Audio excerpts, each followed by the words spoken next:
Okay, so let's think about the normal force acting on an object. What is that? So let's say that's a horizontal surface, and we have an object of mass m sitting on the surface. So gravity is acting on the object. And if we did a free body diagram, then we would pull the object out of its environment like that.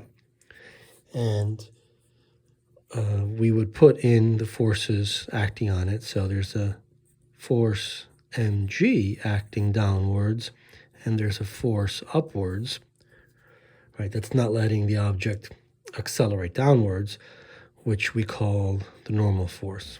It's a force which is normal to this surface that doesn't let the object fall through. So applying Newton's second law, which governs the behavior of the system, the only interesting component of this is the vertical component. And so the left-hand side of that involves the acceleration in the vertical direction, but there is no acceleration, so that's 0. And the forces, we can read them off of the free body diagram as Fn positive and mg comes in negative, right? Opposite signs, we can see that from the arrows. And so it turns out that the normal force is equal to mg. That's not very surprising. What happens to the normal force if we have a surface that looks like this? So instead of placing the object on a horizontal surface, let's say we have an object that's sitting on an inclined plane. It's the same object, and the angle with respect to the horizontal is phi.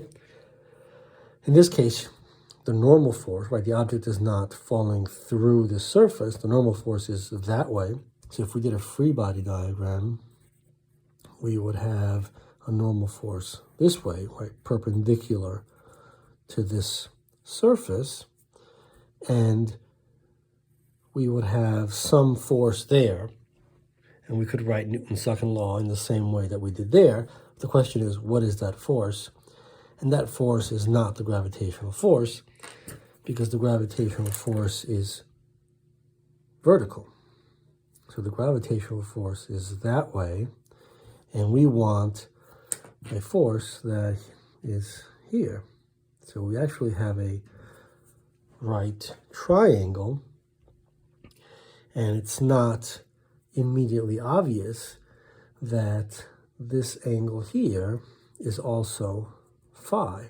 If I make the inclined angle go to 0, this angle goes to 0 as well. So this angle opens up with this angle. So if I make phi go to 90 degrees, then this angle goes to 90 degrees. So this is a right triangle with the hypotenuse being mg. Right, so this side is mg. So this is a right triangle for force. And so we have a component of that force here, and we can see that it's mg cosine of phi by the definition of the cosine. And so here we don't have mg, we have mg cosine of phi.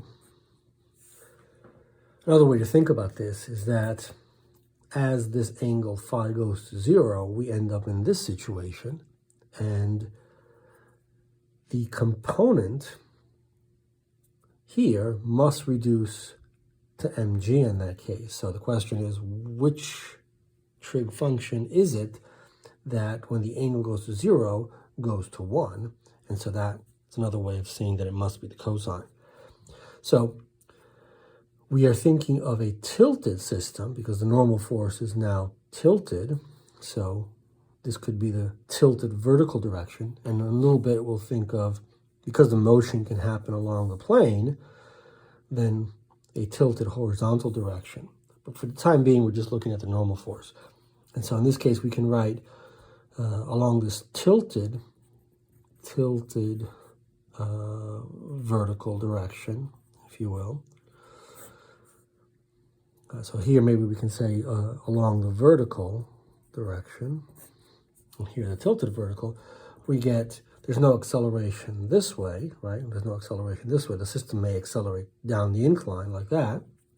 So there's no acceleration there. We have 0 equals Fn minus mg cosine of phi. And by the same analysis, this tells us that Fn is equal to mg cosine of phi. So on the inclined plane, the normal force is less than on the horizontal plane.